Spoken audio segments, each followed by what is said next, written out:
we can't do everything. So the fair question is, where's the money going to come from? We've never given children or the child care sector as much runway as we've given taxes. I would love for you to give child care 20 years. Cigar smoking, fat cat capitalists behind closed doors. This is not working.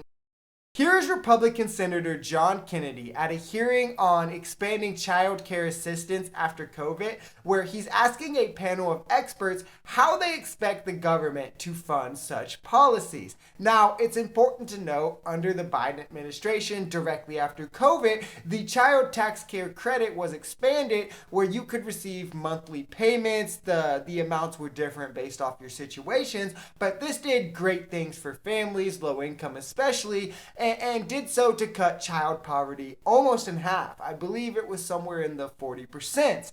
When this came up to be voted on, either to expand it and continue it or to discontinue it and do away with it, every single Republican voted to have this eliminated, along with one conservative Democrat, Joe Manchin, who's basically a Republican. And since then, child poverty has doubled. So the question's coming around: what's the best way to address this? How do we fund it? And Republicans obviously are vehemently against anything in the best interest of our children if it's might be taking out of the pockets of the wealthy. So even though he's obviously against these kinds of things, let's see how he handles someone making a reasonable and obvious point and argument in support of it. To try to cap the cost of insulin for everybody, including the uninsured, at $35. But, you reach the point where you say, we can't do everything. So the fair question is, where's the money going to come from, Doc? The majority of federal revenue comes from taxes, so if you need more money, you'll have to raise taxes. I'll remind you, sir, that we have had two massive trillion-dollar tax cuts in the past 20 years, and they have done nothing to make child care more affordable. They have done nothing to help the casualty and property insurance that you were talking about today. They have not been invested in children, and we have not seen that return. I mean, the 2001 tax cuts have now had 22 years to prove that they could solve the social issues that you and your fellow senators say that are a priority, and I don't think we could point to evidence to say that they have worked. I would love for you to give child care 20 years. I would love for you to say, let's take 2 decades of runway, invest it in young children, and see what kind of return that I could get. But we've never given children or the child care sector as much runway as we've given taxes. And I'll remind you that the estate tax exemption right now is $13 million.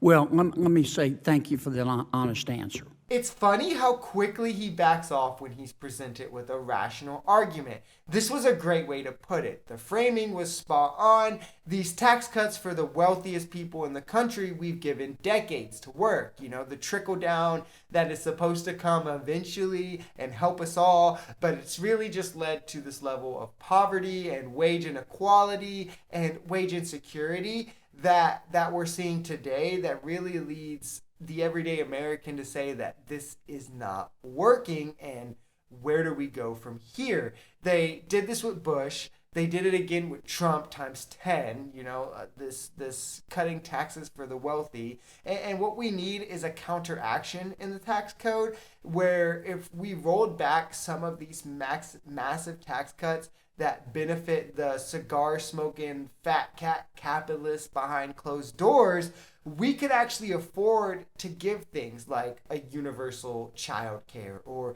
things that would be more beneficial for the good of the public or society, rather than the tax code benefiting the wealthiest people in the country. But instead, we see these cigar smoking capitalists favoring and manipulating the tax codes in a way that will always benefit them rather than the social good.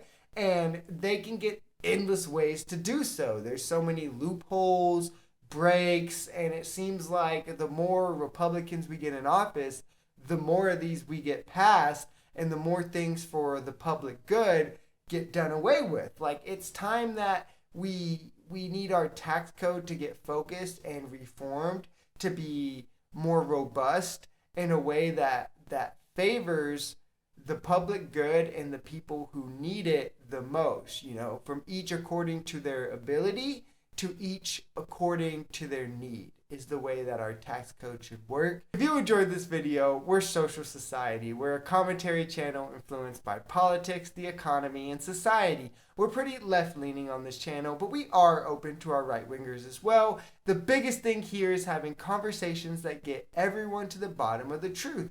If that sounds like something that could interest you, consider smashing that subscribe button, leaving us a like, or even commenting on this video, because the only way we become a society is together.